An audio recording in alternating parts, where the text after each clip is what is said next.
विकासशील इंसान पार्टी यानी वीआईपी के प्रमुख मुकेश साहनी मंगलवार को अपनी निषाद आरक्षण संकल्प यात्रा के दौरान आरा पहुंचे, जहां भारी संख्या में मौजूद वीआईपी पार्टी के कार्यकर्ताओं ने मुकेश साहनी का जोरदार स्वागत किया। इस दौरान मुकेश साहनी ने निषाद आरक्षण की मांग को लेकर केंद्र की बीजेपी सरकार पर जमकर निशाना साधा है।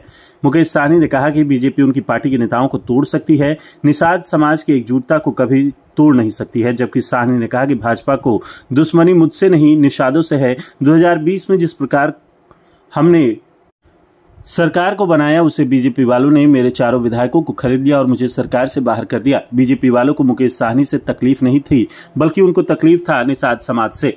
उन्होंने कहा कि भाजपा के द्वारा आज मुझे ऑफर भी दिया जा रहा है, लेकिन उन्हें मालूम नहीं कि निषाद का मैं बेटा हूं। हम लोग जल में मछली फंसते हैं, खुद नहीं फंसते हैं, जल में मछली फांसते हैं। इस समाज को अगर गुलाम बनाना है तो इस समाज की आवाज को दबाना पड़ेगा, लेकिन उन्हें यह मालूम नहीं है कि यह सोया हुआ शेर है। अगर जाग गया तो संघर्ष की बदौलत कुछ भी हासिल कर सकता है। वहीं मुकेश साहनी ने खुले तौर पर यह ऐलान किया कि आगामी लोकसभा चुनाव में जो निषाद समाज को आरक्षण देगा उसके साथ उनकी पार्टी और पूरा समाज रहेगा, नहीं तो उनके समर्थन के बिना देश का प्रधानमंत्री बनने का सपना लोगों के लिए अधूरा हो जाएगा।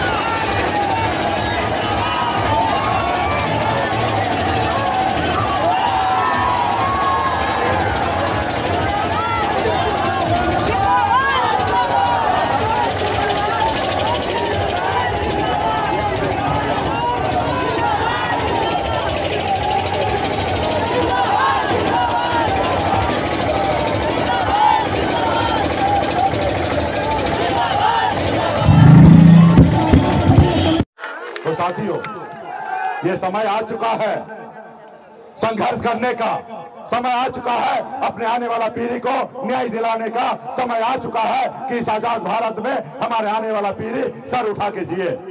इसके लिए आपको हमको मेहनत करना पड़ेगा, पसीना बहाना पड़ेगा, जरूरी पड़ा तो खून बहाना पड़ेगा, लेकिन अपने हक अधिकार के लिए लड़ाई लड़ना पड़ेगा। साथियों, आज हम लोगों ने, आज बताइए ना, जो काम 75 साल पहले निषाद को आरक्षण मिल जाना चाहिए, आज भी उसके लिए हम लड़ाई लड़ रहे हैं। लोग हमें देख नहीं रहे, जान नहीं रहे, हमारा काम नहीं कर रहा। तो साथियों, अब समय आ चुका है।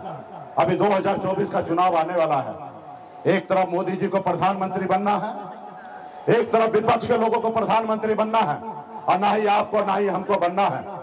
हमें तो सिर्फ निषाद का आरक्षण चाहिए, ताकि यूपी, बिहार, झारखंड में 5 करोड़ निषाद के घर पे, चेहरे पे मुस्कान आ सकता है, ताकि उसके घर पे खुशी आ सके।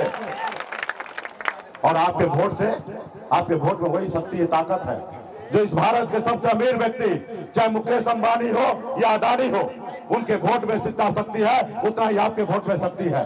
आपके वोट से ही राज्य का मुख्यमंत्री और देश का प्रधानमंत्री बनता, आपके वोट में इतना शक्ति है। आज बिहार में हमारे पास इतनी शक्ति है, जो हमसे दोस्ती करेगा वो 60 लोकसभा सीट जीतेगा, और जो दुश्मनी करेगा वो 60 लोकसभा सीट हारेगा। 3 राज्य में हमारे पास ऐसी शक्ति है। तो अपना वोट का इस्तेमाल करना है। 2024 का समय आएगा, हमने सर पे कफन बांध करके निकला है एक नारा के साथ, आरक्षण नहीं तो गठबंधन नहीं, और गठबंधन नहीं तो वोट नहीं, और वोट नहीं तो दिल्ली का सरकार नहीं। जो हमारी सुनेगा हम उनकी सुनेंगे, जो हमारी नहीं सुनेगा हम उनकी नहीं सुनेंगे। साथियों, इसके लिए संकल्प लेना पड़ेगा, इसके लिए लड़ाई लड़ना पड़ेगा। आज वो लोग घमंड में जीव जीता है क्योंकि उसके पास पैसा है।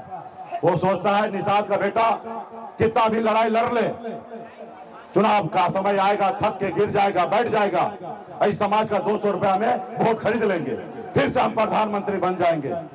तो ये आपको निर्णय लेना है कि आपके बच्चे का भविष्य, क्या आपको 200 रुपए में बेचना है, कि आपके अपने बच्चे का भविष्य के लिए लड़ाई लड़ना है, ये आपको सोचना है। साथियों, आज निषाद के पास वही शक्ति, पावर है जैसे हनुमान जी के पास था, लेकिन उनको अंदाजा नहीं था कि वो 7 समुद्र पार करके रावण को, लंका को जला सकता था। लेकिन जब उनको याद दिलाया गया कि हे प्रभु आपके पास अपरंपार शक्ति है, जब उनको एहसास हुआ, याद आया, तो 7 समुद्र पार करके रावण को लंका को जलाने का काम किया। साथियों, वही शक्ति पावर निषाद के बेटा के पास है, आपके पास भी वही शक्ति है। अगर लड़ाई लड़ने के लिए मैदान में उतरिएगा तो पटना तो छोड़िए, हम दिल्ली को कब्जा कर सकते हैं। साथियों, दिल्ली को कब्जा कर सकते हैं। ये शक्ति, ये पावर है। ये निषाद समाज जो है ये सोया हुआ शेर है।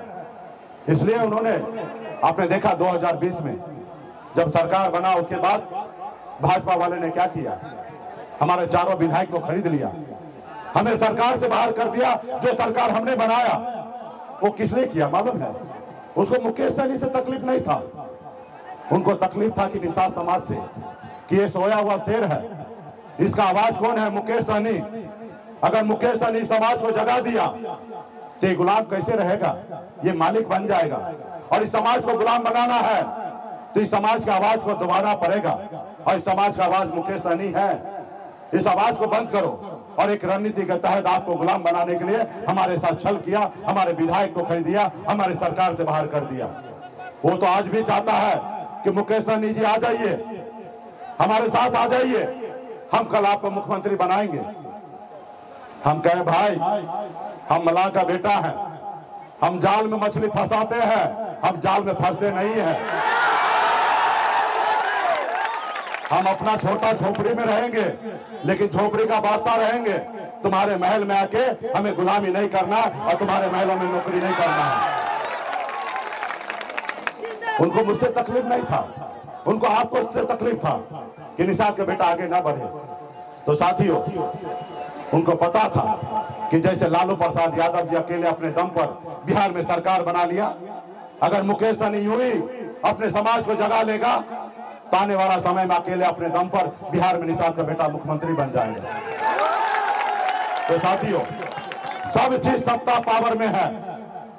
आज आप देखते होंगे लड़ाई करता कोई और, मार करता कोई और थाना पुलिस पकड़ के आपको अंदर कर देता है।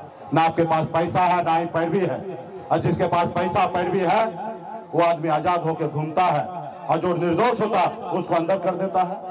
आज जिसके पास पैसा है वो अपने बच्चे को हॉस्पिटल में, प्राइवेट हॉस्पिटल में इलाज कराता है, उसके बच्चे बच जाते हैं। आपके पास पैसा नहीं होता है, आप गरीबी में सरकारी हॉस्पिटल में जाते हैं, आपके बच्चे दम तोड़ देता है। आज जिसके पास पैसा है वो प्राइवेट हॉस्पिटल में, प्राइवेट स्कूल में पढ़ा के अपने बेटा को कलेक्टर बना लेता है। आपके पास पैसा नहीं है, आपका बेटा मछली मारने पर मजबूर है। ये कैसे बदलाव होगा? ये बदलाव होगा संघर्ष करके, लड़ाई लड़कर। जैसे आपको अति पिछड़ा का आरक्षण मिला, मंडल कमीशन लागू हुआ, जैसे जननायक कर्पूरी ठाकुर ने आपको अति पिछड़ा का आरक्षण दिया, वैसे आप लड़ाई लड़िएगा तो जैसे बंगाल में आरक्षण है तो बिहार में भी आरक्षण होगा। फिर आपका बेटा कलेक्टर बनेगा, एसडीओ, बीडीओ, डॉक्टर बनेगा। साथियों, इसके लिए क्या करना है? इसके लिए पसीना बहाना है, इसके लिए रोड पे उतरना है। जैसे आज आपने उतरा है, आज जैसे आपने रोड पे उतरा है तो आरा के लोग हिल गया होगा। वो देखा होगा कि इतना नौजवान इतना बड़े संख्या में रोड पे युवा उतर चुका है, अपने खून पसीना बहा रहा है और हक अधिकार लेगा। इससे पहले लोग जानता नहीं था कि आरा में इतना आपका संख्या है। आज लोग जानने पहचानने लगा है, संघर्ष करने लगे हैं। तो इसलिए साथियों, अब समय आ चुका है, हमें बड़ी लड़ाई लड़ना है। अगर नहीं लड़ाई लड़ेंगे तो हम बहुत पीछे रह जाएंगे। तो क्या आप लोग लड़ाई लड़ने के लिए तैयार हैं? ये आवाज तो दिल्ली क्या, मोदी जी का।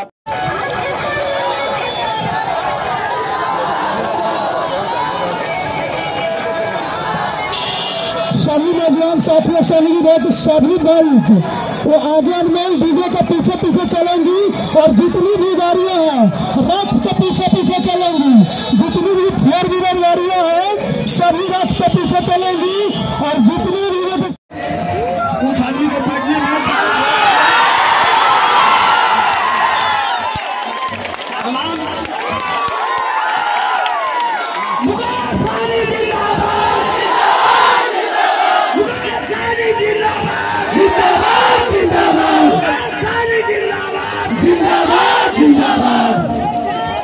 नौकरी करने पे मजबूर है। इसके लिए कौन लड़ेगा? इसके हक अधिकार की बात कौन करेगा? इसके हक अधिकार की तो बात आप ही को करना पड़ेगा। आज बताइए ना, आज निषाद समाज में बच्चा जन्म लेता है तो क्या चाहते हो, इसकी तकलीफ वो जिंदगी जिए, तो इसके लिए क्यों लड़ेगा? कोई दूसरे दुनिया से आएगा आदमी या कोई दूसरे लोग लड़ेंगे? अगर दूसरे लोग लड़ते तो अब तक आपका कल्याण हो गया रहता। आज आपने किया, उसके बाद अपने दम पर बिहार में मंत्री बना और हमारे पास सरकार का चाबी था। हम जिनको चाहते उसको बिहार का मुख्यमंत्री बना सकते थे, ये मेरे पास पावर था। मैंने ईमानदारी के रास्ते पर चलकर हमने बिहार में नीतीश कुमार जी को बिहार का मुख्यमंत्री बनाने का काम किया। साथियों, ये हमारी पहचान है। साथियों, ये हमारे पास ताकत है। इस आजाद भारत में पहली बार ऐसा हुआ, जहाँ हजारों तकलीफें था वहीं जन्म हुआ। पिताजी मछली मारते थे, दादाजी मछली मारते थे, वहीं पे मेरा जन्म हुआ। अगर 4 रोज अगर मछली ना मारे तो 5वां दिन घर में चूल्हा नहीं जलता था। ऐसे गरीबी में मैं भी जन्म लिया, लेकिन मैंने संघर्ष किया, लड़ाई लड़ा, गरीबी से लड़ाई लड़ा। 18 साल की उम्र में, जिस उम्र में के साथ आरक्षण नहीं तो गठबंधन नहीं, और गठबंधन नहीं तो वोट नहीं, और वोट नहीं तो दिल्ली का सरकार नहीं। जो हमारी सुनेगा हम उनकी सुनेंगे, जो हमारी नहीं सुनेगा हम उनकी नहीं सुनेंगे। साथियों, इसके लिए संकल्प लेना पड़ेगा, इसके लिए लड़ाई लड़ना पड़ेगा। आज वो लोग घमंड में जो जीता है क्योंकि उसके पास पैसा है।